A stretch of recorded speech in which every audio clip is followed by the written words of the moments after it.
microphone. Hi, this is Jerman Esperosa from...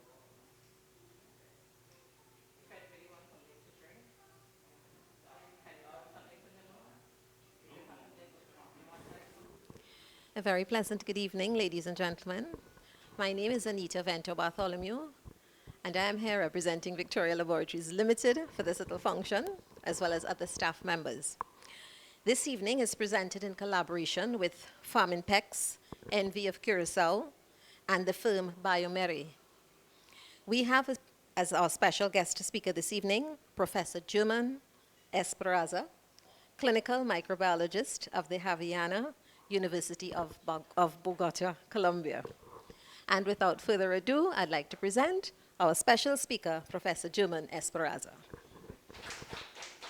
Hi everyone, it's my pleasure to be here. Thank you so much for coming, for taking your time to visit us. And we are going to speak about precision medicine and antimicrobial resistance. So this activity will be divided in two times. The first one, I'm going to invite you to please go outside. We are going to have a demonstration of equipment right there. And then we're going to get back here and we're going to start with the talk about all these solutions. So thank you so much and let's start. Please move forward to the demonstration. By GIS or something like that, you can use this BCID panel for diagnosis. So it's really rapid. And you use positive blood culture bottle to do so. The second one is the Meningitis Encephalitis panel. This panel, you can perform it directly from a CSF, a non-centrifugal sample, and it's really rapid. Just in 1 hour, you can have results for a virus, also for cryptococcus, and also for bacteria causing infections from the central nervous system. So the GI panel is for gastrointestinal infections, and here you can tell that directly from stool you can get detection of parasites, virus, and bacteria causing diarrhea.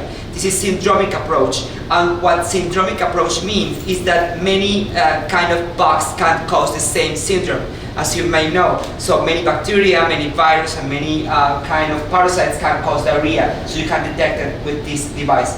And the respiratory panel, directly from nasopharyngeal swab, you can detect virus causing this kind of infections and also bacteria, especially atypical bacteria, which we do not cultivate or culture in the microlab. So you can detect it using this device. So the instrument detects virus, bacteria, parasites, and yeast in 1 hour directly from those samples. So what we are going to do with my friends is that we are going to show you how this equipment works. So, yeah. Good evening, everybody. We'll be performing tonight a GI panel.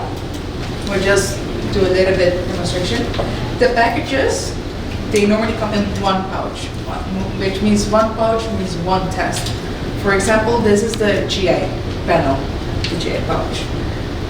Both of them, all of them come packaged with this, with a pouch in here. You just pass it, everybody can see it. We'll do it like this. Furthermore, we have the sample, yes, which is the red one. We have the hydrogen solution, which is the blue one, the sample buffer, and also a pipette to transfer the sample to here in the red one, to the sample itself. This system is the Filmaric pouch loading station, which when you put the pouch, you have the sample right here. Also, it's color coded. Actually, they also managed to do 4, if you see, the red one has 4 lines, which is also for people for blind people or the people that can't see well. You have the blue one, which is hydrogen solution, goes in the blue one, has 2 lines. We're going to just open the pouch. See, it's vacuum.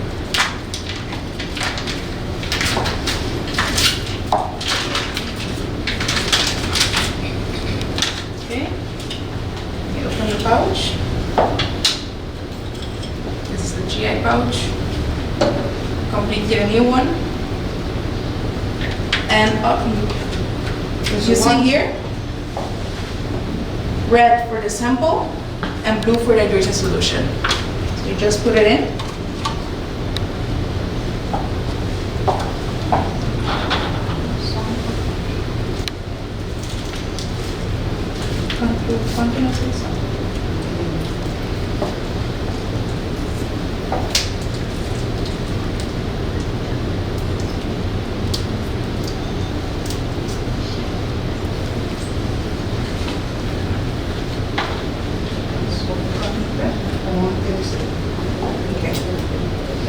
In this case, I'll be getting the sample to the third strand.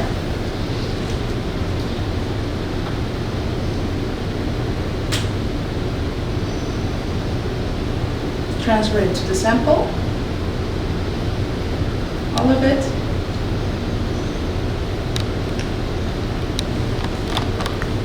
Then you have your sample buffer, really easy to use. You just press it.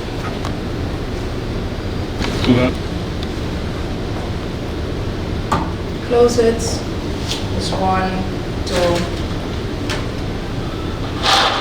The hands-on time normally takes 2 minutes. Once you get used to it, it will go automatically and really fast. Okay.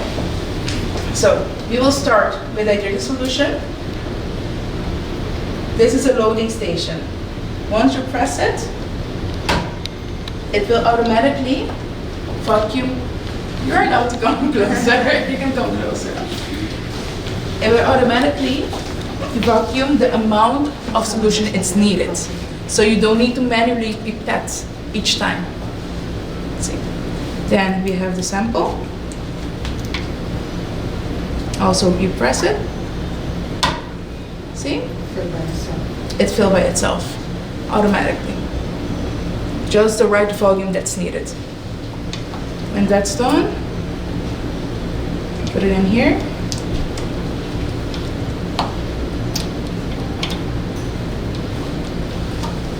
And it's done. See? Okay. It has everything in here. Okay, and now put it in the system.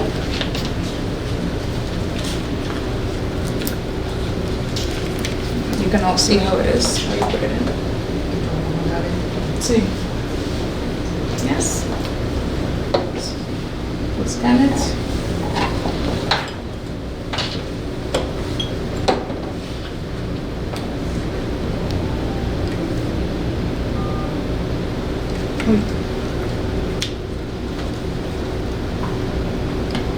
Enjoy. Take that. One moment.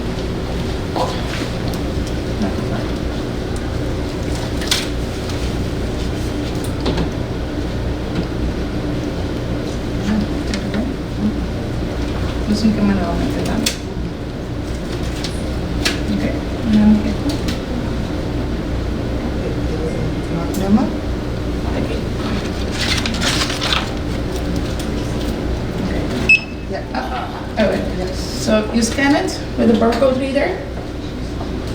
It will automatically give you all the information, the lot number especially, in the system.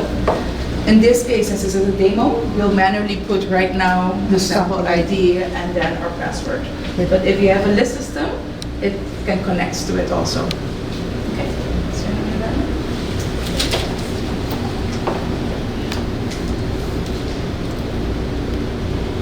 yes. Then we do close it.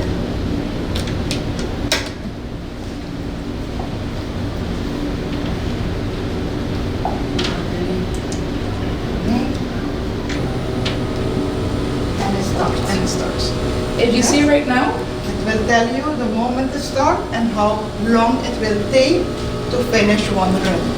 Right now it's 1 hour and 4 seconds. So it will 4 minutes. Sorry, 4 minutes, and it will tell you each step what it is doing. Yes. keep in mind this pouch, you don't need anything. You don't need separate control or calibration. because everything is already in the pouch. It already does the controls and calibration. And after the results, afterwards when you see it, you will see if it passed the controls and if it passed the calibration. Is this a positive sample or just a random sample? We are running it, and you will see the result in 1 hour. Yes. We don't want you to give the result before the result is. With PCR, we do that you can get like up to 99%. What is the percentage? This is the bead beating, the extracting, the bead beating process. Yeah. It makes that noise. Many times you hear people from the laboratory say, okay, can you make it less noise? But if they manage to make it less noise, the value and the quality also will lower. So that's why this is the bead beating. So you have to imagine a bag of ketchup, just a bag of ketchup, and if you do this, everything goes that way. When you do this, it will go right side up, down. So you have to imagine that part. Okay. So yeah, what I was asking is the sensitivity and the specificity of the particular panel. Are they the same percentage? 99%. 99% sensitivity. Yeah. So and you also see which pouch, what is happening. So everything's good. And then you just go, then come back for an hour. This is not the stool sample itself, this is the colony, right? Yes. That is diluted into the sample. So what's the minimum amount of colonies we need to detect something? We put colonies now for the something because we can use stool in this Right. area. Right. So But we need enough in the dilution that we can show. and what's the ratio? To the specimen over the diluent? I don't know how many colonies you took every day. Enough colonies? About 6 to 8. But normally the sample is from a claribel. Okay. About In 10 to this 7. setting we can You use. can have just an open Right. space. Okay. Okay. So, any more questions? So this will just tell you what is the organism, but it doesn't Yes. sensitivity Yes. test, anything like that. Yes, it will give you which pathogens Yes. it detects. Okay. No sensitivity testing. Yeah. Sensitivity testing. No. And then it's only the identification. When it gives you the identification, you still need to do the sensitivity test. By conventional technique. You can use automated instruments like Laborities itself, but you can do it conventional also. So if you want to you need to set it up automate after. your whole process, you can after This is the identification. So this is only identification Yes. for the sample. But imagine, for example, we have conventional tests that takes up to 8 hours, 1 day, 3 days So this will for require investigation. pharmacist. In this case, you get it in 1 hour. 1 hour. Yes. You get the diagnosis in 1 hour, so You get the able to- detection of the pathogen in 1 hour, and if it's more than one, you still get it. Yes. Yes. Actually, here Matt will explain more about the panels and also show you what kind of, how the results will come out. Friendly bacteria. We'll see. It will pick up symbiotes as well, and friendly bacteria. I mean, they will give you the range of It will identify bacteria. if the pathogen is present, it will say positive. If it is not present, negative. But it will test only for the pathogens that is on the panel. It will not. Okay. If it is not on the panel, it can identify. Pathogens, it detects. But that would mean like if it's yeast or Yes. parasites or. It can have parasites, yeast, fungi, and bacteria. When you're prepping the sample, right, you have to pick colonies and No, in this matter we pick colonies. You have to pick colonies. No, in this matter, because of the setting, we pick up colonies. But Otherwise- normally you can use tool.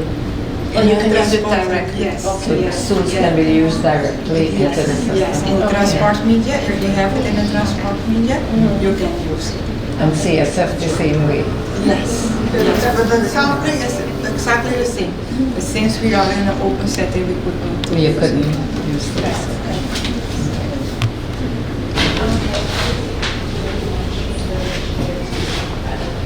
It's already else. Yeah. It's already else. So my job here is to speak about how to apply precision medicine for the diagnosis and treatment of infectious diseases.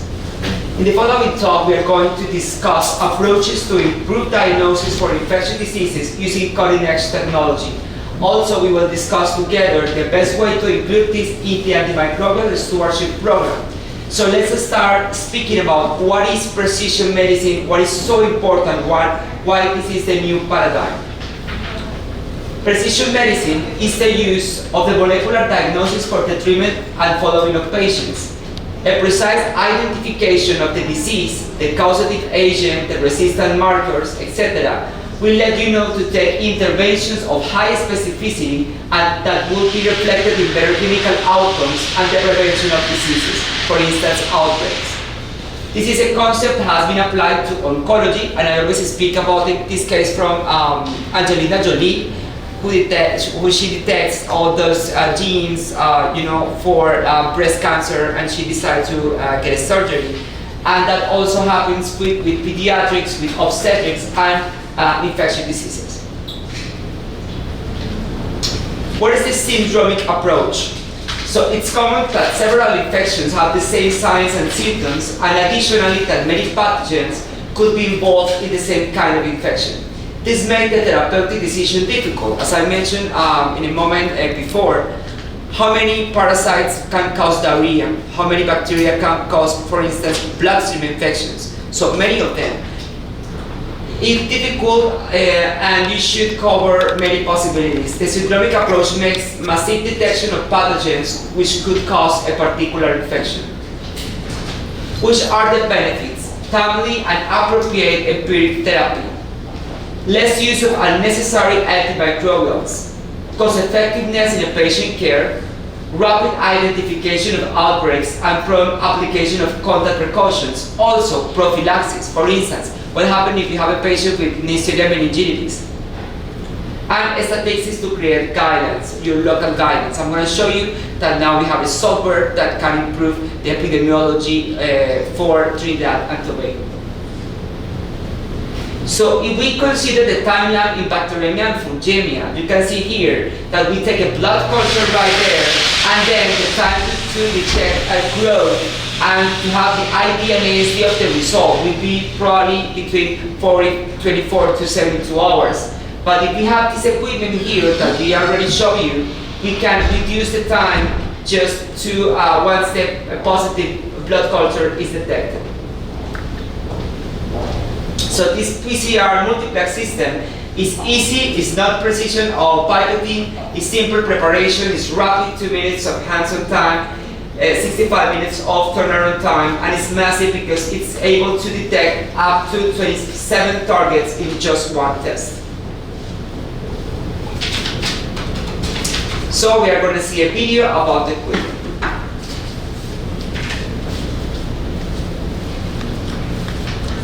The film array is user-friendly multiplex PCR. This innovative system simplifies molecular testing through a completely automated protocol, beginning with integrated sample preparation and ending with automated analysis of results.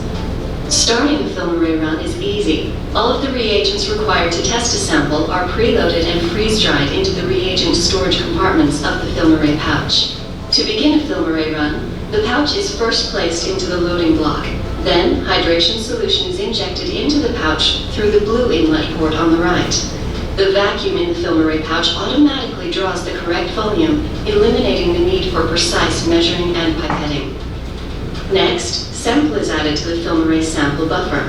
This solution is then mixed and then injected into the film array pouch through the red inlet port located on the left side of the pouch. Again, the vacuum in the pouch automatically draws the required volume. The film array instrument is now ready to set up. The film array pouch is loaded into the film array instrument and a barcode reader is used to enter the pouch ID. The sample ID can also be scanned with the barcode reader or entered manually. Last, the user ID and password are entered and then the run is started. You are free to walk away since all remaining steps are completely automated. The film array displays the remaining time. Now let's take a look at what happens inside the pouch. First, the sample is moved into the lysis chamber where the film array physically lyses any cells and viruses through a process called bead beating. Ceramic beads are agitated at high speed to break open cells and viruses and release the nucleic acids.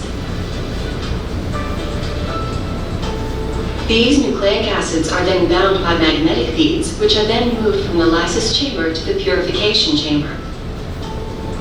Here, a wash buffer removes any remaining cellular and viral debris.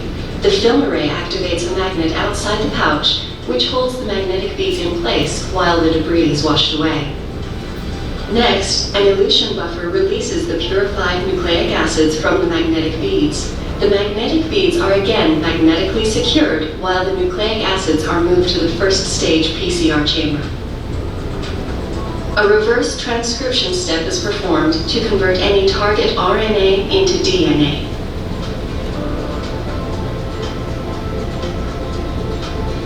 This is followed by a high-order multiplex PCR involving dozens of primer pairs.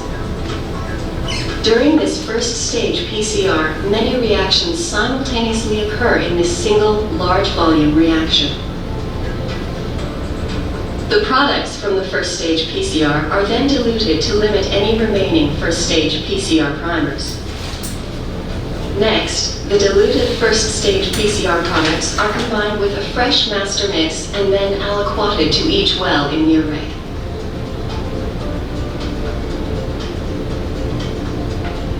Each well of this array is pre-spotted with one pair of second stage PCR primers.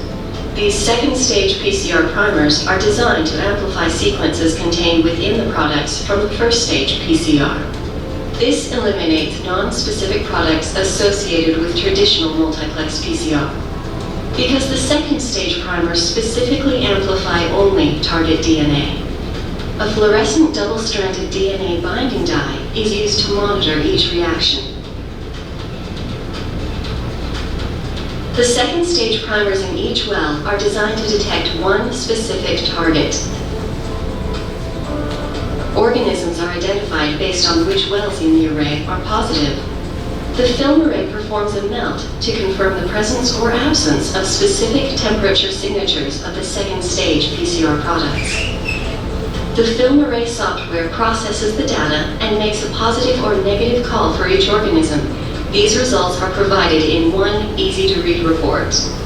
From integrated sample preparation to automated result analysis, the film array is user-friendly multiplex PCR.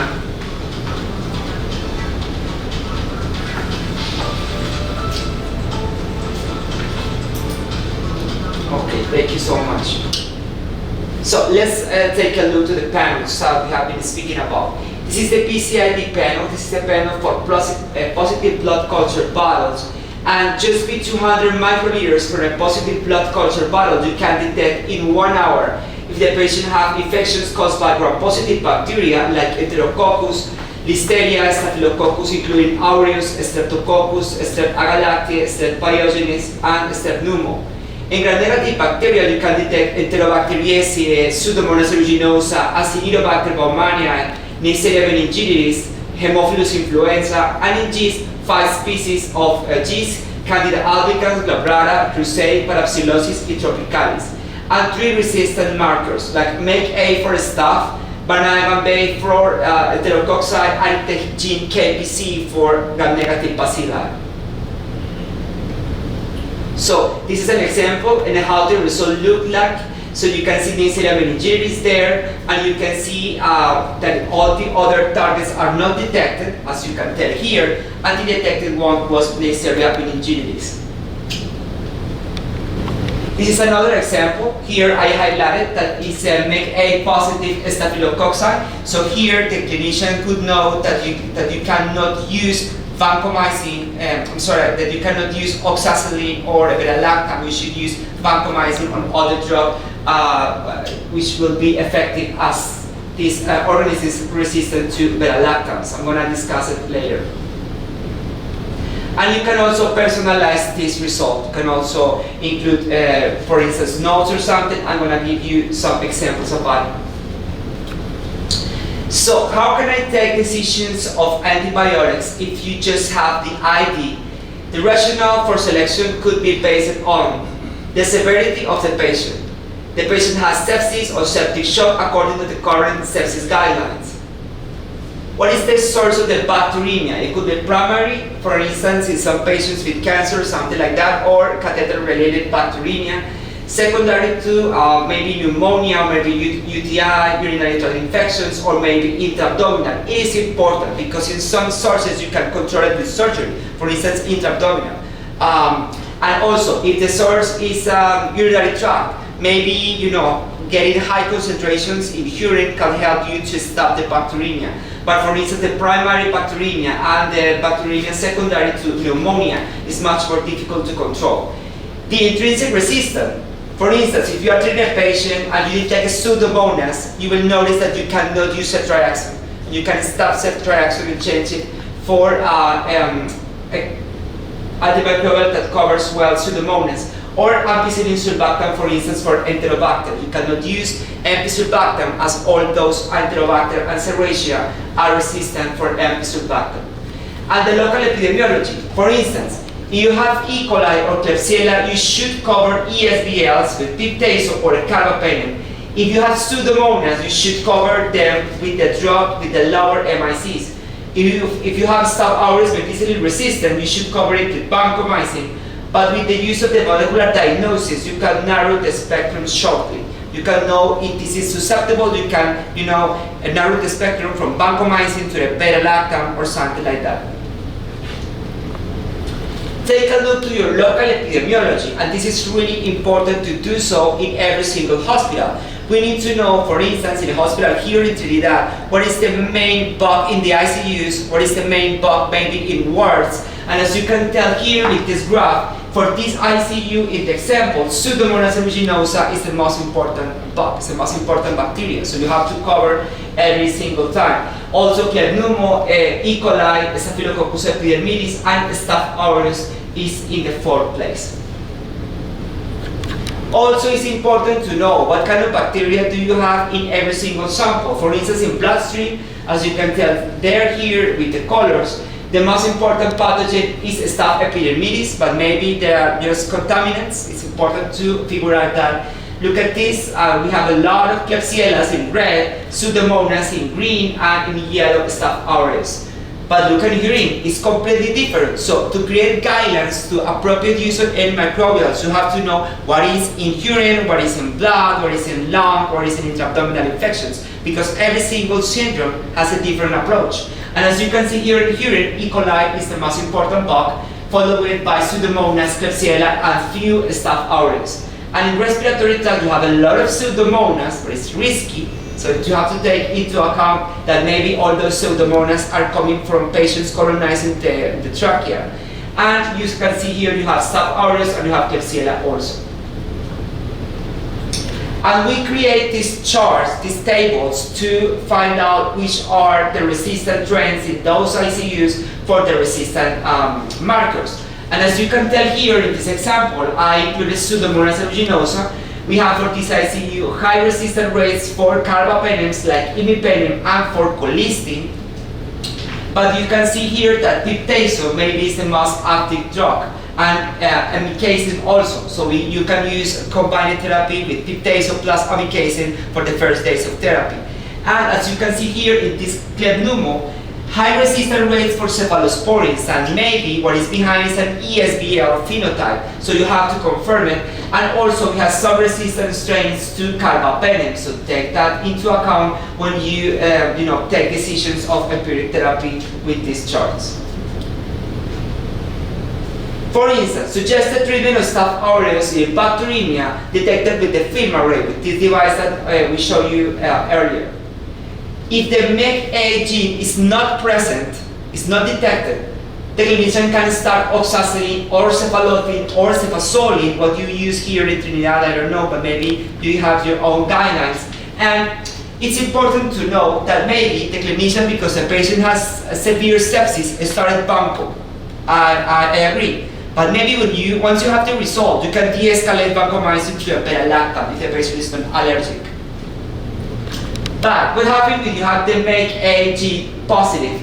If not allergic to vancomycin will be the first option, but with a loaded dose, 25 to 30 milligrams per kilo, and the drug will be 15 to 20 milligrams per kilo, Q12, plus cefazolin or cephalotin, it depends. Maybe if you have endocarditis or something like that, the clinician will use a combined therapy to improve the bactericidal effect.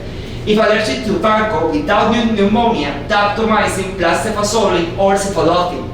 If allergic to vancomycin with pneumonia, linezolid or ceftaroline. And actually, I spoke with the Pfizer provider, and they are going to bring ceftaroline here to Trinidad and Tobago soon.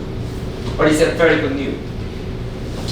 So we perform the AST and we look for the MIC for vancomycin using e-test. For Pseudomonas, patients with sepsis, it depends. If the patient is stable, piptazo or this new drug, ceftolozane-tazo, ceftolozane-tazobactam, is a brand new drug. We launched it in South America, it's launched also in Mexico and the US, but you are going to have it next 2019 here in Trinidad and Tobago. And it's a very potent drug, 7 times more potent than piptazo or cefepip for Pseudomonas. So it's a very good news for Trinidad and Tobago. So you have to choose whatever, if your hospital has the low MIC, maybe piptazo or ceftolozane-tazo or cefepip. If you have a deep infection, for instance lung or something like that, you can add an aminoglycoside like amikacin just for a few days and then de-escalate it or stop it. But if you have a septic patient and an unstable patient, you can use combined therapy, meropenem plus amikacin for the first days. In meropenem-resistant Pseudomonas, you can use poly-B or colistin according to the source and consider fosfomycin. We can look at what you have here in Trinidad and Tobago and how you can, narrow the spectrum. And adjust the treatment according to AST results. For instance, if you have Pseudomonas and you started meropenem, but you see that the Pseudomonas is completely susceptible to piptazo, you can de-escalate to piptazo. There's no issues. It depends on the MIC, and we're going to discuss it later, but it's really important to adjust the treatment according to results of the AST. So, we are trying to teach people how to customize the reports. For instance, Staph aureus is positive, and the gene MEG-A is positive, so in that case it will be a Staphylococcus coagulans negative, so the MEG-A is detected, this is methicillin resistant. This is possible a blood culture contaminant, unless isolated for more than one blood culture, draw, or clinical case suggests pathogenicity. No antibiotic treatment is indicated for blood culture contaminants correlate with clinical presentation.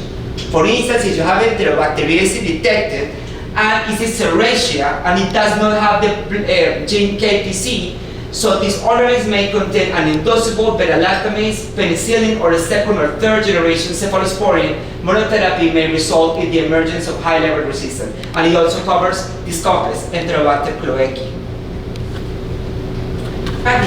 We include some comments here in the reports. For Candida albicans, parapsilosis, orthopsilosis, and tropicalis, the preferred empiric therapy pending antimicrobial susceptibility results is fluconazole, unless there is a QTC prolongation or other clinical contraindication. If the patient is unstable, consider empiric cascofungin or anidula fungin, whatever you have here in Trinidad. But what happened with Candida glabrata? Because Candida glabrata used to have high MICs for fluconazole, so you cannot start fluconazole empirically. So what we said is preferred empiric therapy pending of antimicrobial susceptibility results is cascofungin or anidula fungin unless it's clinical contraindicated. Do not forget to perform antifungal susceptibility testing. It's really important to do so. in all bloodstream infections, in all intra-abdominal, because patients with intra-abdominal infections caused by Candida can develop fungemia, patients not responding to current therapy and suspicious of being or confirmed to be Candida auris. What we test with the Vital 2 is fluconazole, voriconazole, caspofungin, amphotericin B, and flucytosine. So now with the new version that you are going to have here in Victoria Lab, you are going to be able to detect Candida auris. This is a big threat for Trinidad and Tobago and your patients, because this is not Candida albicans, this is more aggressive. And you can have outbreaks, and this Candida is highly resistant to antifungals. So you have to use combined therapy, caspofungin plus amphotericin B and other drugs which are really toxic. So take this into account, and you're going to have it with our Vitek device. But it's important to have a very good sampling, for instance, in the case of blood cultures. Blood cultures should be drawn preferably before the first dose of antibiotics. I know that it's difficult to reach because many patients are, moving around the hospitals and they receive antimicrobials in each one, and then you are going to receive them maybe with the first or 2 doses. But if you can, if not possible, take the sample right before the next dose. For instance, if you are using cefepime, 1 gram Q8, and the patient you received it, and the patient is on treatment with cefepime, you will try to take the sample 30 minutes before the next dose. This is the best time, because the concentration of the drug is really low. Use 2% of chlorhexidine alcohol for skin disinfection. This is the best disinfectant for skin. Other options include 70% of alcohol or povidone iodine. In neonates, we use 0.5 chlorhexidine alcohol. Disinfect the bottle cap before injecting the blood. It is important to know that, because as you can tell here, this cap is not sterile. So many people used to draw the blood immediately without cleaning out this, and you can have contaminants. And also, if you use alcohol to clean it, let the alcohol dry, because if you don't do that, the alcohol can get inside the bottle and can, get negative results. For adults, 20 to 30 milliliters of blood per culture set is recommended. For children, a smaller amount is required, adjust to age and weight accordingly. Usually 2 sets of blood cultures, so 2 bottles in each one, so it means 4 bottles would be the perfect amount to detect bacteria and fungi. Unless an endovascular source is suspected, for instance, central line infection or endocarditis, in such cases 2 to 3 culture sets will be necessary. Include at least 1 anaerobic bottle by set. This is important not only because anaerobic bacteria can be there, but also because this bottle is more rich, and you can have a better detection of some pathogens like Staph aureus and Enterobacteriaceae. For automated systems, follow manufacturer's instruction and always transport bottles at room temperature, like 20 grades, for instance. Because if you transport that with ice, you are going to get false negative results. And this study is really important because this trial was a randomized trial of a rapid multiplex PCR system using this film array system. And what they did, it was performed in this Mayo Clinic in Rochester, Minnesota. They had the control group, 247 blood cultures, and they used in the control group to perform the same thing that they always do. That was the blood culture and send the result to the clinician. That's it. In this group was the randomized for multiplex PCR. So they performed the PCR that we showed you before, but they didn't do anything but just send the result to clinician. They performed the PCR and sent the result. And this group, they were randomized to multiplex PCR plus stewardship. So once the stewardship team, I mean the ID physician and the nurse from the infectious control program, get the result of the PCR, they went to the patient bedside and make adjustment immediately. So what they found was really impact, that they could de-escalate the treatment just if they perform stewardship. I mean, once that you have the result, it doesn't have any impact if you don't go to the patient and make an adjustment. if you just make the PCR and set the result, maybe nobody is going to take into account the result and maybe continue with the same antibiotic until the egg still resulted already. This is our panel for respiratory tract infection. The sample is nasopharyngeal swab, and you can detect in 1 hour adenovirus, coronavirus, human metapneumovirus, human rhinovirus, influenza, parainfluenza, syncytial respiratory virus, and in bacteria, Bordetella pertussis and parapertussis, Clavidophila pneumoniae, and Mycoplasma pneumoniae, just in 1 hour directly from the nasopharyngeal swab. So this is how a report looked like, and as you can see here, it detected a coronavirus and it detected an influenza A. So it is important because it can let you know if you can start, for instance, oseltamivir or Tamiflu, what is a drug for influenza. But for instance, for coronavirus, there is no specific drug. There is no antiviral that you can use for coronavirus. But this virus can cause outbreaks. So you have to put this patient into counter precautions. Procalcitonin is really important. Procalcitonin helps you for diagnosis and differentiate systemic versus located infections. Bacterial versus viral infections, for instance, meningitis. Inflammation, is it bacterial or non-bacterial related? For instance, infection versus transplant rejection in transplant patients. In critical patients, infection or inflammation related with surgery procedures. An assessment of treatment efficacy. A well-treated infection will cause a rapid decrease in the procalcitonin according to its half-life, what is 25 to 30 hours. If procalcitonin is still high, it probably indicates poor source control or maybe treatment failure. So right now we have guidelines to de-escalate or stop the treatment of respiratory tract infections according to procalcitonin results. It depends on the threshold, but as you can see here, in this threshold, there is no recommended antimicrobial, but if you have greater than 0.25, you need any antimicrobials because it's a bacterial infection. But what is happening right now, what we have been seeing in Colombia and many countries in Latin America, is that we have infection mixed. So bacteria and virus. So you don't know. So maybe clinicians start antimicrobials because they are scared and they need to cover these patients, but they don't know when to de-escalate when the infection is controlled. So it would help you to take this decision. This is the film array panel for meningitis and encephalitis. The sample is 200 microliters of CSF. And as you can detect here, bacteria, E. coli, Haemophilus influenza, Listeria, Neisseria, Strep agalactiae, Strep pneumo, all those viruses that can cause encephalitis like cytomegalo, enterovirus, herpes, human herpes virus, paracovirus, and varicella zoster, and in yeast, Cryptococcus neoformans, just in 1 hour directly from the CSF. This is how a report would look like. In this case, was Streptococcus agalactiae detected, so it is really important in neonates, as you can tell that they can have neonate sepsis. And we customize reports using some comments, like this. Haemophilus influenza, preferred empiric therapy ceftriaxone in the adults will be 2 grams Q12 unless clinically contraindicated. If you have Neisseria meningitis, preferred therapy ceftriaxone unless clinically contraindicated. Patient requires droplet precautions until 24 hours of effective antibiotic therapy has been administered. Consult with infectious diseases.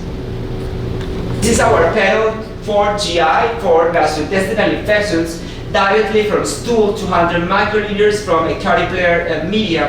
And you can see here that it can detect Campylobacter, but it's really important because Campylobacter, we have a lot of Campylobacter in Colombia and maybe also in Trinidad, but it's not easy to culture. Unfortunately, it requires different media and different atmosphere to be detected. So we can detect it with PCR. Clostridium difficile, Plesiomonas shigelloides, Salmonella, Vibrio cholera, Yersinia enterocolitica, E. coli, all those which causes diarrhea, Protozoa, Cryptosporidium, Cyclospora, Entamoeba, and Giardia, and all those viruses, adenovirus, astrovirus, norovirus, rotavirus, and sapovirus that can cause diarrhea. This is how a report looks like. They detected, in this case, Giardia lamblia, and you will say, well, we can see Giardia in the microscope, but I run a proficiency testing program in Colombia and in Ecuador, Dominican Republic, Panama, and Peru. More than 200 labs. We sent a sample of parasites. It had, in that case, it had Encephalitis stolytica, and just 50% of the microlabs detected. So you have half the patients not detected for amibas. Because something is happening with parasites, I don't know, in our countries, all those people, that have experience doing this for parasites diagnosis are, retired or something, or changing their jobs. So it's difficult for us, and the same thing is happening in the United States. And guess what? We sent also a sample with Cryptosporidium.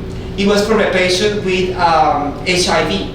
And guess what? Just 48% of the labs detected.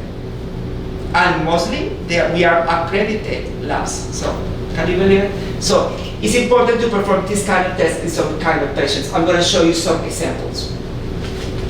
So, what is important here, friends, is that this not apply to all the patients. We cannot have a patient with diarrhea and perform the PCR directly, not thinking what kind of stuff the patient could have. Or, for instance, I cannot apply these kind of panels for every single patient who is coughing and you receive it in your emergency room. You have to create guidelines. You have to create protocols or patient profiles to do so, to be cost effective. For instance, the meningitis panel in Colombia, we perform it in all CSF with patients with suspected and neurological infection, HIV patient or immunosuppressed patient who have signs and symptoms and require a spinal puncture. And the respiratory panel in other symptomatic patients with some comorbidities like COPD, CF, suspected viral pneumonia, and rapid progression of ARDS in children associated to epidemiological peaks. For instance, the PCID panel, the blood culture, ICU patients with positive blood culture bottles and septic shock patients, immunosuppressed subjects, patients in other wards with positive SOFA and meeting sepsis criteria according to the new guidelines, and the GA panel in diarrhea more than 1 week, diarrhea in immunosuppressed patients, travelers diarrhea, diarrhea in children according to epidemiological peaks and suspected to be caused by C. diff, by Clostridium difficile. This is the software that I mentioned in the early of this talk, syndromic trends. It's a software that will let you know what is moving around Trinidad and will let you the public services to take decisions about this box. For instance, this is the respiratory pathogen trends. And as you can tell here, we have parainfluenza, we have also syncytial respiratory virus, we have coronavirus, we have this green enterovirus group. So it is important because if you see a trend, a change in the trend, for instance, all those influenza virus, all those patients presented in the emergency room or in the ICU from a community acquired pneumonia will need to receive Tamiflu, will need to receive oseltamivir, because you have to cover it. So it can help you to take all those decisions. This is the gastrointestinal pathogen trends, and you can see here we had a lot of Sapovirus, a lot of Campylobacter also, maybe less E. coli, maybe less Clostridium difficile, Plasmodium. So it's important also to take decisions from a public health perspective. So, antimicrobial stewardship. I'm translating antimicrobial susceptibility results in therapeutic decisions. Antimicrobial stewardship programs, the main objective of this program is to optimize the clinical outcome by minimizing the undesirable effects of using an antimicrobial, such as selection of the resistant bacteria. It also happens that you start treating an E. coli, and maybe at the end of the treatment it appears Pseudomonas aeruginosa. And you said, why? I started treating an E. coli, and it happened by selection. The emergence of resistance during treatment. This is happening right now in Colombia, for instance, with ciprofloxacin. You start ciprofloxacin at the early beginning of the treatment, and at the end of the treatment, you have the cipro-resistant bug. What is happening there? Toxicity is important to take into account toxicity every single time, because maybe it causes toxicity for the kidney failure, for instance. Maybe toxicity related to hearing loss. And also, we have been seeing a lot of toxicity in muscles, unfortunately. So you start a drug, for instance, moxifloxacin, for instance, daptomycin, or some other drugs, and the patient starts complaining about pain when he walks, pain when he stands up. So it's important to take that into account. And the secondary objective is to reduce costs without compromising healthcare quality. The fundamentals of antimicrobial stewardship: right drug, that you choose from the early beginning the right drug for the patient. Right time. Have you ever figured out, have you ever considered how many time or how long would be to prescribe an antimicrobial until the patient receives it in the vein? Maybe 6 hours in Colombia? That's crazy. When you have a patient who is really sick, 6 hours between the medical prescription and the patient receiving the drug in the vein is too much, because every single time that you have a patient with sepsis severe, you can have increase in 70% in mortality. So it's crazy. The right dose, we have a lot of issues with that, because for some infections, like staph infections in blood or in lung, we need loading dose of vancomycin. We need loading dose, for instance, of amikacin. We need loading dose, for instance, for tigecycline. But people forget it, so the patients cannot reach good levels of the drug in the site of infection. And we have a lot of issues with pediatrics, because sometimes clinicians think that the dose is too high and tend to use a subtherapeutic dose. And the right duration: how many days? 3 days, 5 days, just one dose, 7 days, 14, 21. And infection control, because you can use the antimicrobials properly, but if the people do not wash their hands, do not disinfect surfaces, we are not doing anything. Precision medicine in antimicrobial resistance. It's important to rapid ID the species, prompt detection of resistant genes, testing of the right antimicrobials and the use of the MIC, and confirmation of mechanism of resistance. It's important that once the clinician receives the result, he performed or she performed PK/PD optimization. Phenotypic test for antimicrobial susceptibility. So we have two big groups. For instance, the Kipi-Bauer, where the distribution is a manual method. And it's not that bad, but we used to use it in Colombia for some infections in the community, some cystitis or something like that. But the limitation of this procedure is that it cannot tell you how susceptible or how resistant the bugs are. For instance, if you have a Pseudomonas aeruginosa for cefepime, it just says susceptible or resistant or intermediate, but it doesn't say how much susceptible or how much resistant. If you have Pseudomonas aeruginosa, for instance, in the lung, we need to know that, for instance, a cefepime MIC of 8, what is susceptible, is not the same to have a cefepime MIC of 1. The 1 is much more susceptible. So in theory, you can use a dose, and you can have higher bactericidal effect.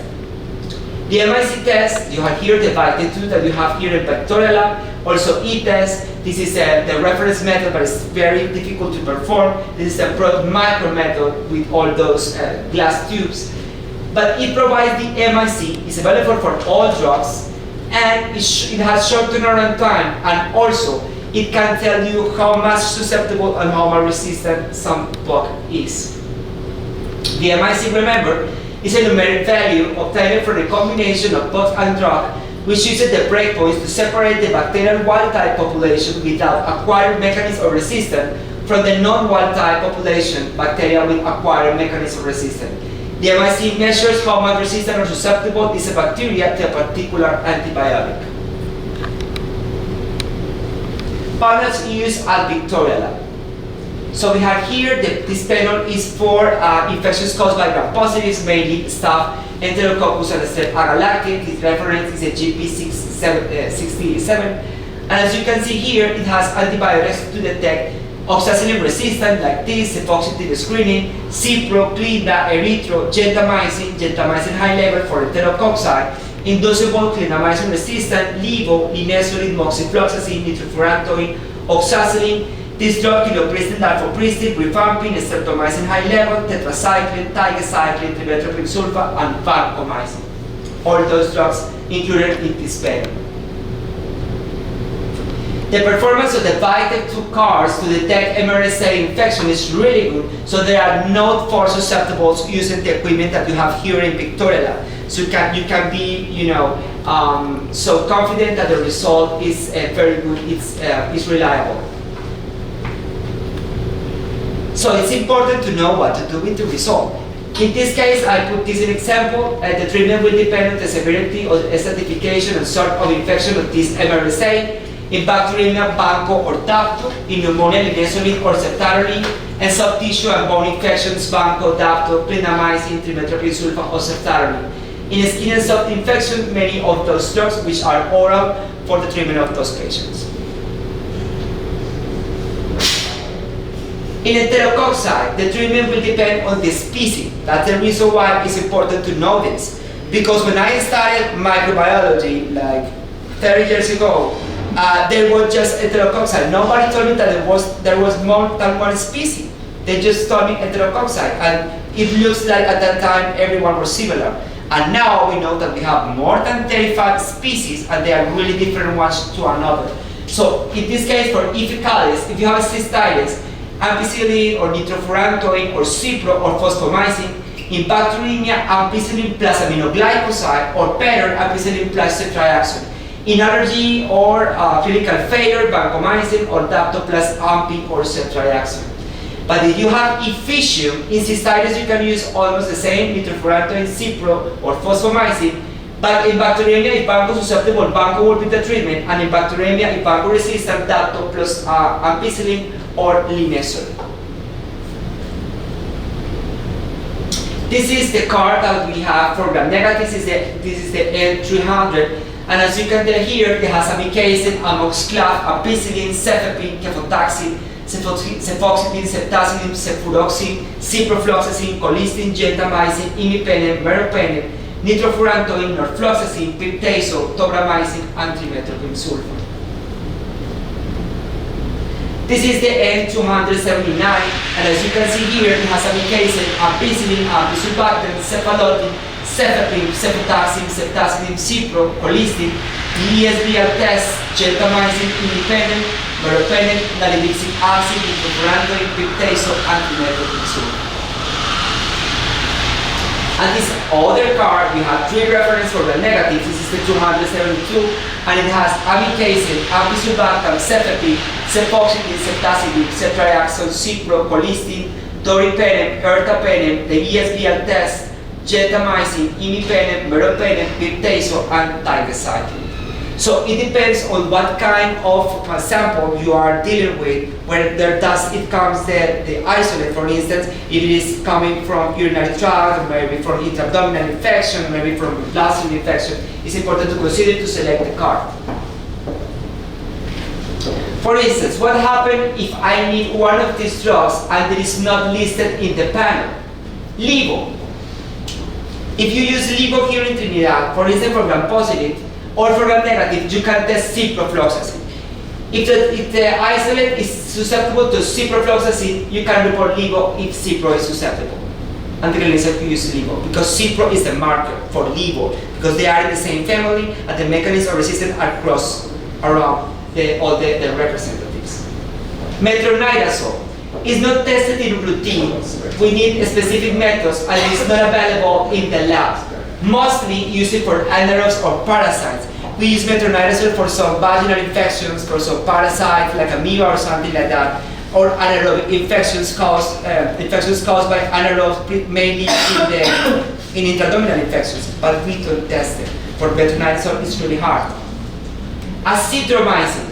If you need azithromycin, for instance, for gram-positives, you can test erythromycin for gram-positives and report susceptible or resistant to azithro and claritro accordingly. These drugs are in use for gram-negatives other than Campylobacter or Shigella, where we can use azithromycin. But we don't test it because it's not easy to do so. You can use a test or you can use e-test, but it's not easy to find out when you can cut the MIC or when you can have a really clear zone to measure, so it's not really easy to test azithromycin. I will use it empirically. And be careful, because Azithromycin for community-acquired pneumonia, we use it in some patients with very mild infection, and we use azithromycin mostly because you can use it once a day. And for all those patients which need IV treatment, azithromycin can cause less phlebitis. But if you are going to use a microlide like azithromycin or clarithromycin, take into account that if the patient has some kind of electrical disorder, it can cause heart attack. So take care with these drugs. And amoxicillin clavulanic acid, the surrogate is ampisulbactam. Once you have ampisulbactam susceptible, you can consider that amoxicillin clavulanic is susceptible also. For cephalosporins, for instance, oral cephalosporins, cephalexin, or cefuroxime oral, or maybe cephradin, they can be tested using cephalotin or cefazolin. If those are susceptible, you can report or interpret cephalexin or cephalotin or cephradin as susceptible. Cefuroxime also, you can use cefazolin to predict cefuroxime is susceptible, and some of the cards that I show you does contain cefuroxime inside the card. Moxifloxacin. If Cipro is susceptible, you can report and consider moxifloxacin susceptible. But take into account that moxifloxacin has been used for the treatment of community-acquired pneumonia, but mild cases in some patients. We lack moxifloxacin because you can give one tablet, or this cap is for 400 milligrams, and you can use one once a day and for 5 to 7 days, mostly. But also, moxifloxacin can cause some damage in the cartilage here, so you can have some issues with some patients that can have pain, or maybe they can have these side effects. Detecting ESBL with Vitek 2, this equipment that you have here. Vitek 2 performs really well for ESBL detection, especially when you have cephalosporins with an MIC greater or equal to 2. The performance of ESBL testing is acceptable in Klebsiella and E. coli, so routinely you don't need any other supplementary test. Microlab should confirm those ESBLs with this when highly susceptible to cephalosporins, but it's rare, they are really unusual, so the panel performs really well. So, what we try to teach, as I mentioned, I am part of this antimicrobial susceptibility testing subcommittee in the US. What we try to teach microlabs is to include expert rules to report these results. For instance, if I have an ESBL detected with Vitek, I will report resistance to all cephalosporins, despite they test like susceptible in vitro, ampisulbactam, amoxiclav, astronam, and piptazo if the isolate identification is a Klebsiella or Rauteria, because they have different than E. coli. What kind of drugs I report? Aminoglycosides, amikangenta, piptazo, only for ESBL, E. coli, urinary or biliary tract infections, and when the MIC is low with the cards less than or equal to 4, and patient is not in septic shock. Cipro in urinary or soft tissue infections and maybe with low MIC. Do not use or do not report Cipro when you have bacterial pneumonia, because Cipro is not indicated there. The carbapenems, ertapenem that you have here, this drug in Trinidad and Tobago is very important, ertapenem, IMI, Almero when you have septic shock, and fosfomycin for community-acquired UTIs and ESBL UTIs. And we include some comments. This is an example. ESBL producing organism, the use of cephalosporins or astronam is not recommended. The use of piptazo would be decision of the ID physician. In severe infections, consider a carbapenem. I hope you don't have this issue in Trinidad as we have it in Colombia, that many clinicians do not know what is severe and what is mild. We have, yes, it's incredible, but we have a lot of septic patients not detected in the emergency room, and a lot of patients with the really mild infections treated with IV antibiotics unnecessary. That's happening in my country. Sorry. What is diagnostic stewardship? Is the coordinated guidance and interventions to improve appropriate use of microbiological diagnostics to guide therapeutic decisions. It should promote appropriate, timely diagnostic testing, including specimen collection and pathogen identification, and accurate, timely reporting of results to guide patient treatment. The 4 principles of diagnostic stewardship. The right test Choose the method that really provides accurate and clinically relevant information for best patient care. Consider cost against benefits. The right patient, the methods used must fit the patient needs, taking into consideration age, risk factors, comorbidities, travel abroad, etc. In the right time, the methods should provide results in a rational time frame to promote timely antibiotic decisions. The time frame should be considered according to severity and risk factors. And the right cost should be a balance with accuracy, speed, and clinical impact. Do not consider test costs as an outcome. Consider length of stay, days of inappropriate therapy when assessing costs for a specific method. Concluding remarks, in summary, any microbial stewardship is mandatory to promote the rational use of antibiotics and reduce their negative impact. Take into account that diagnosis is the key in every single ASP program to create guidelines for empiric therapy and to adjust treatment when AST results are available.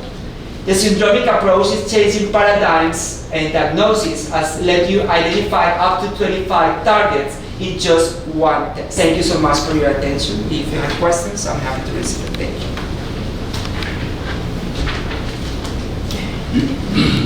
Any questions, comments? Yeah, the problem with this, as I see it, is that it will identify likely causative organisms, but it wouldn't tell you if that is the cause of the problem. Yeah. For example, I mean, I had a patient recently who had a report of Klebsiella pneumoniae in a stool specimen. Now, I can't say that Klebsiella pneumoniae is a pathogenic organism in the gut. Yeah. You see? So, but there were two reports indicating that. There is also the problem of contamination. You see your test there is good to identify organisms, but it is not. It doesn't tell you the load of organisms. You see, as for example, one example that comes to mind is the business of catheter-associated infections. You get a host of organisms inside there, many of which your test will identify, but your test wouldn't tell you which is the causative organism. Neither would it tell you the bacterial load or whether antibiotics should be indicated. And I don't know if criteria exist presently for this kind of PCR test that is routinely used for identifying organisms in the absence of culture. I still think that culture seems to be the gold standard for identifying causality. Well, so let me answer every one of your points, which are really valuable. Thank you so much. So the first one was that this system do not tell you specifically which is the pathogen, because you receive some reports like Klebsiella in the stool. But in this case, we don't have Klebsiella included in the panel because we do not consider this as a pathogen.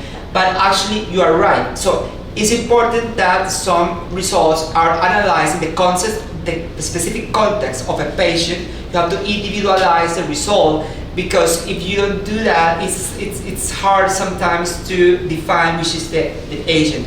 It depends. For instance, you have meningitis and encephalitis and you have strep pneumo, there's no doubt. But maybe, as you mentioned, you have an E. coli and you have enterovirus at the same time in the stool. And well, you should treat the E. coli or you should treat the enterovirus. So it's important also to see the aspect of the stool. Is it bloody? Does it have some white blood cells or something like that? It's important also to complement the diagnosis with that, and also with the clinical presentation. That's important.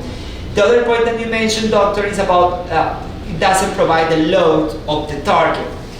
Right now, it's just qualitative. As I mentioned, it does not provide the load, but there is an upcoming panel, what is the lower respiratory tract infection, and this panel does provide load. So it's going to be very important, because you have a patient colonized just in the trachea, and you have Pseudomonas, Acinetobacter and stuff, and just all those positive, it doesn't tell you anything. You don't know if you have to treat vancomycin and piptazo to cover all those bugs. But now with this panel, yes, you can do that, because we are going to provide the load of each target. And the last point that you mentioned was about that yes, for some isolates or some targets, we would recommend try to culture to recover the pathogen, not for ID, but for AST, for antimicrobial susceptibility testing, and also to perform some kind of typing, maybe serological typing, for instance, strep pneumo. But sometimes it's difficult to recover. For instance, if you have a patient with suspected meningitis, and you started ceftriaxone, or ampicillin, I don't know what you use here in Trinidad. In Colombia, ceftriaxone. And it's really hard to recover because once the patient has the symptoms, clinicians start ceftriaxone. And right after, they take the sample, the spinal puncture. So when you have the CSF in your lab, maybe it already has concentration of ceftriaxone and the culture is negative. But you have the detection of this bug because this equipment can detect dead bacteria. So it's important to take into account that. And because sometimes, doctor, some media that we use, for instance, for stool, like XLD, or maybe all those hectoin media or something like that, is not as sensitive as a PCR. So sometimes it's not easy to recover. For instance, Campylobacter. We have a lot of issues of Campylobacter. At the early beginning, people do not believe that it was Campylobacter because you cannot recover. But what we started to see is that the sensitivity of the Campylobacter agar and the atmosphere is not as easy to get it using the conventional culture. So. What would Campylobacter and Klebsiella share a similar DNA that would confuse your test? Yeah, but this method has very good sensitivity. It's more than 98% for Campylobacter. I can provide you the initial results and the trials that we use. And yes, something that you mentioned that I didn't comment is really important and it's totally true. You said contamination. It can happen. I mean, despite this device is closed and you see that it's really easy to perform, you have to take into account that you have to use mask, you have to use gloves, you have to use coat, because it can be a contamination behind the result. We have been having some contaminations, for instance, with some respiratory tract virus, because maybe the technician that is performing the test is coughing, and like if this is a double PCR plus microarray, you can detect it. And we have been having some contaminations in CSF panels with strep pneumo, because the technician or the person who is performing the test is colonized with the strep pneumo. And maybe cough, or speak, or laugh, or yell, or something happens, and the equipment can detect it, and it's a false positive. We have one case in Colombia. So it's really important that you mentioned, it's really important to have not maybe a separate area in the laboratory, but maybe, yes, some kind of disinfected surfaces and using mask, gowns, or gloves to avoid contaminations. For instance, other thing, contamination in blood cultures, contaminants, staph epidermidis.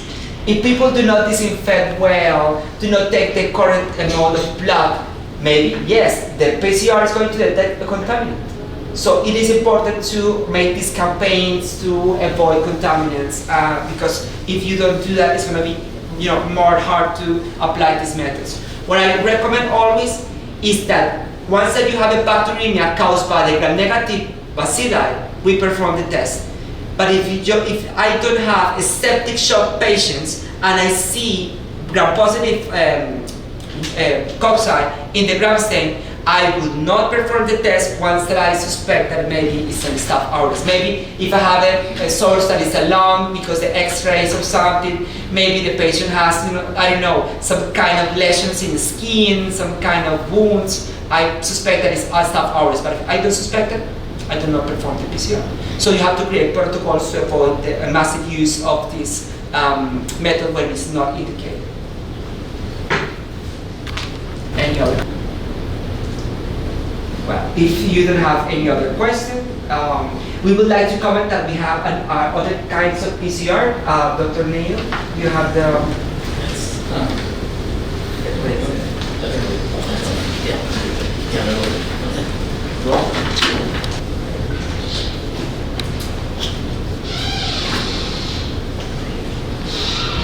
Hi, good night everybody.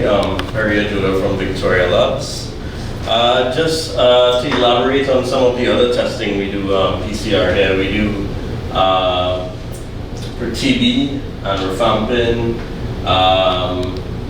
CTNG, Hep C viral load, HIV, HPV. We will also do HLA-B27. Let's see. Oh, there we go. And we have a full list of STIs as well available now, where we test for chlamydia tract, NG, herpes 1 and 2, hemophilisis, mycoplasma, treponema pallidum, urea plasma. It's several panels that we do currently. And what I would like to do is I would have the representative Anicia to come and just speak a little more on the test, because I think she has a little elaborations better than I do, and I'll just call her up and she could give a little brief on that, as well as go into another topic as well. And training and all these procedures, so she will elaborate a little on it.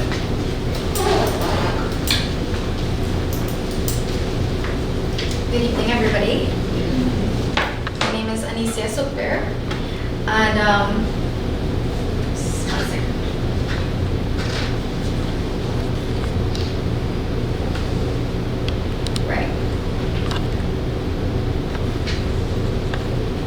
so Perry already explained that we have these tests on the Gene Expert machine. And also we have different panels on the microarray, the uroarray. So we have different STI panels. We have the full STI panel, which is STI 11. We have the CTNG, the STI 6, the herpes, HSV 1 and 2. We also have the HLA-B27 allele, HLA-DQ2, DQ8 for the celiac disease. We have factor 5, factor 2, and MTHFR. And we also have Zika PCR.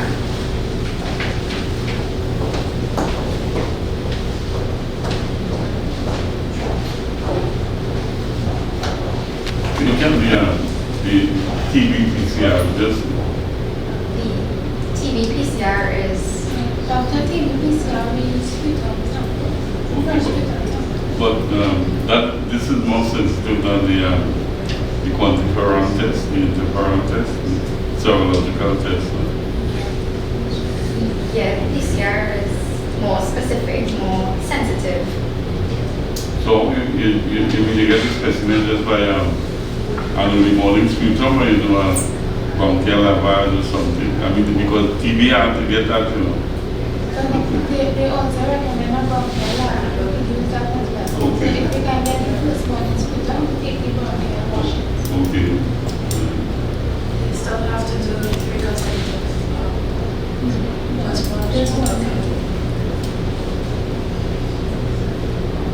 Any other questions? No, not yet.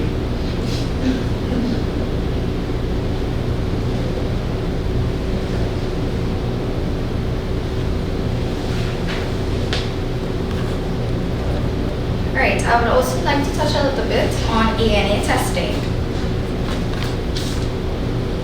So in our lab, we use the indirect immunofluorescence test, which is the gold standard for the determination of antibodies against nuclear antigens and cytoplasm components. Everybody familiar what ANAs are, right?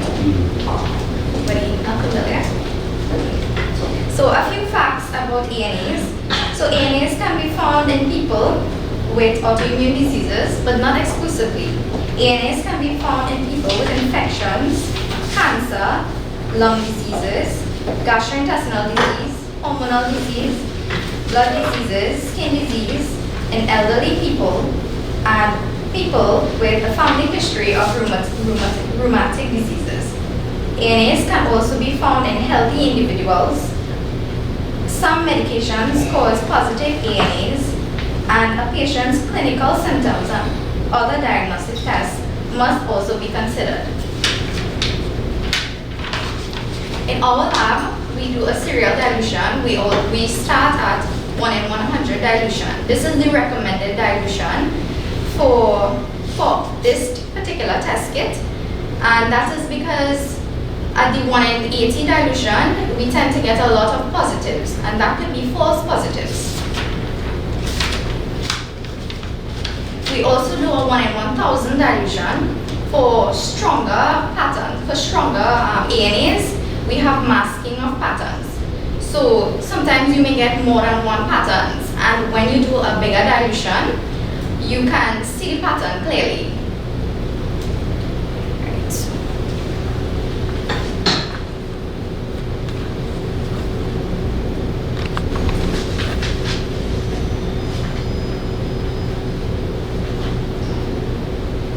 Right, so this scheme here, I'm not going.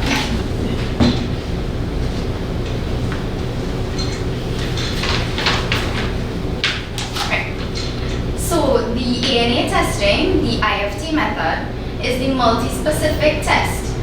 And we also have the monospecific test, which is the immunoblot. And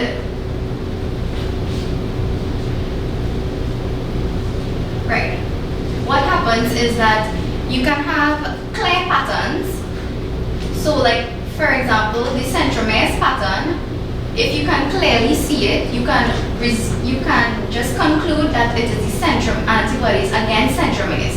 However, if you have a more general pattern, like the granular pattern, which you can have many antibodies associated with it, we have to do the monospecific test to get the result.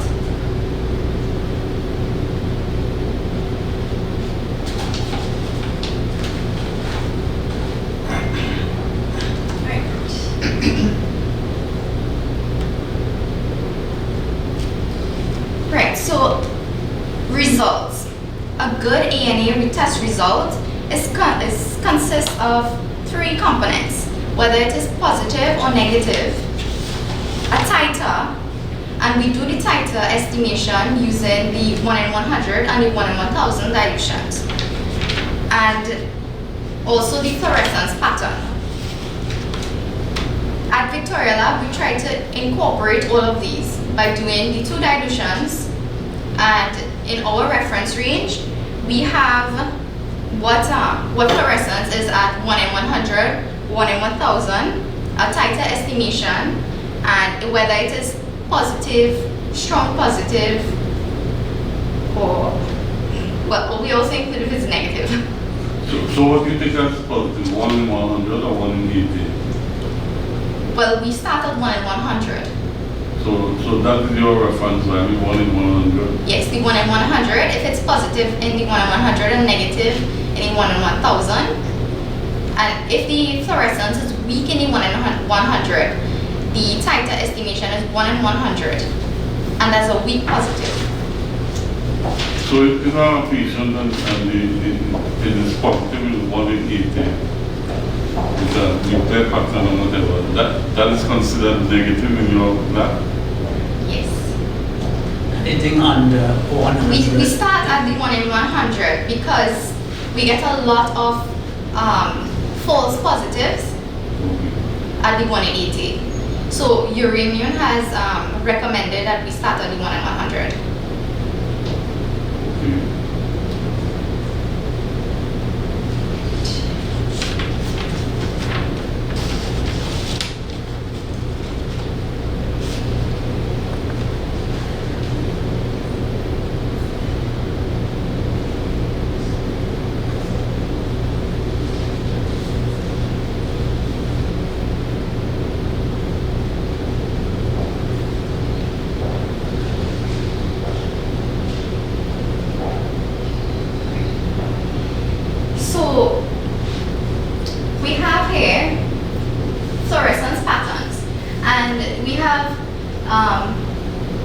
Nucleus patterns nucleoli patterns and cytoplasm patterns.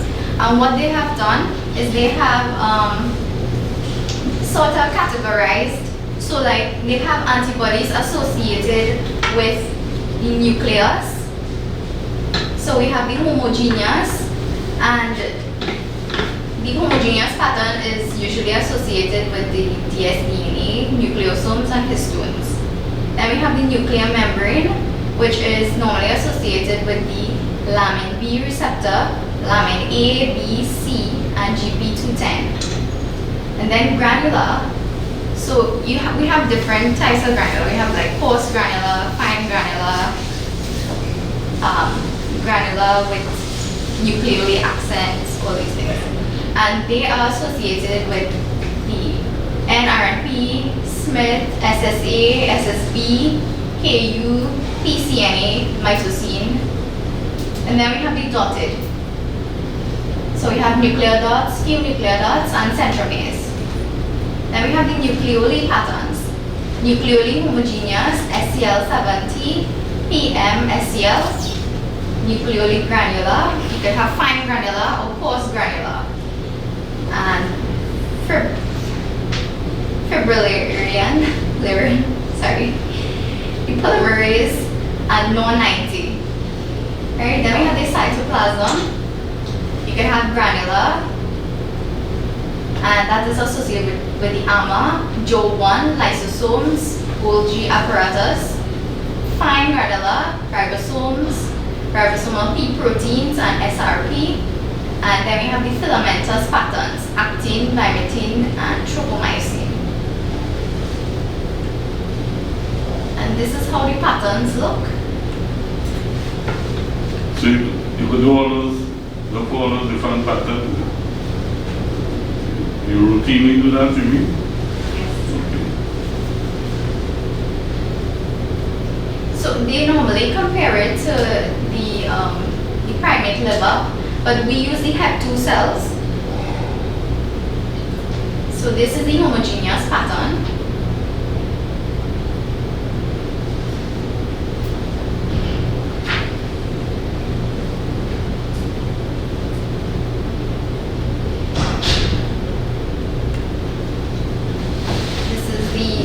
Nuclear membrane.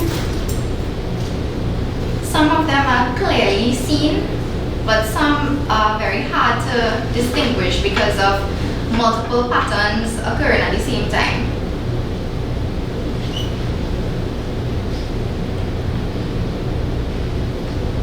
This is the granular.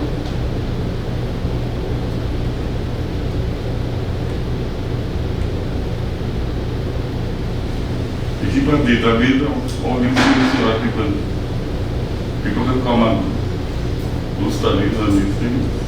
Yeah. Well, I have Dr. Diana. Yeah. He's doing some work on it. Okay. He came and he saw the whole lecture on ANA. So you keep a database routinely, or you just scan? You all have a database that's with all the patterns and all that? I have a list of all the patterns that I record, but like if you're interested, we have a scheme that we use. So it's this big chart, which downstairs. I mean, for the raw data, say for example, I've got parasites or something, so if I want to come and look at that, you have a database, you store the data that we could look back. Yeah, on our system, we have all of. With the LIS system, yeah, we have a laboratory information system, and everything is stored. So, for many years, so we have all that information. Right, so diseases.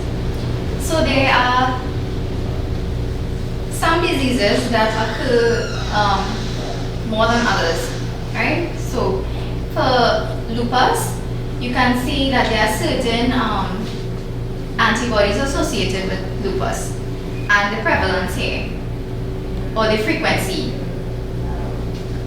So you see dsDNA, the prevalence is 60 to 90%. and that is associated with the homogeneous pattern.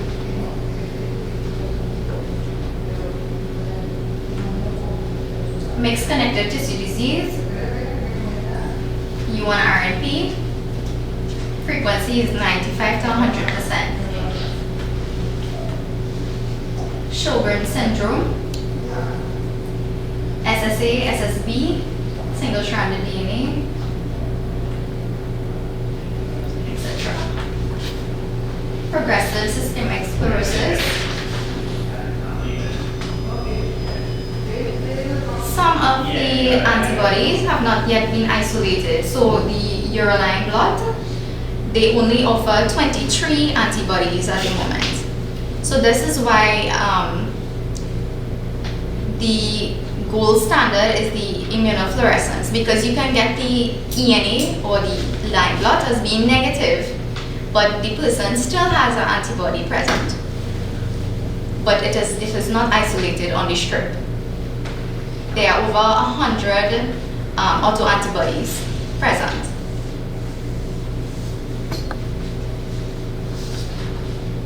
Polymyositis and dermatomyositis. JO1 has 25 to 35 PM SCL70, and you can also check and see what patterns are really associated with these autoantibodies. So when we record on our reports the pattern, you can have an idea of which monospecific test to recommend.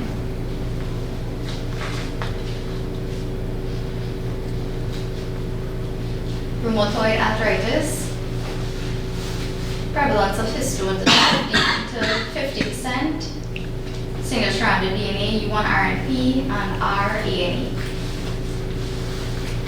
So you see, this one and this one is associated to a particular pattern, and there are tests available for them, monospecific tests, but these two, they don't have monospecific tests for them available as yet, because they haven't isolated antibodies. Autoimmune hepatitis, and these are the antigens associated.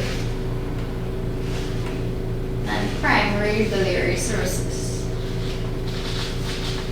associated with the cytoplasmic patterns.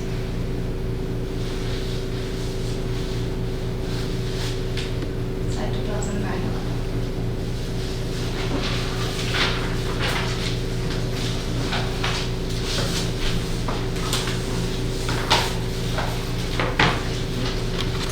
It's homogeneous. Would you say that is a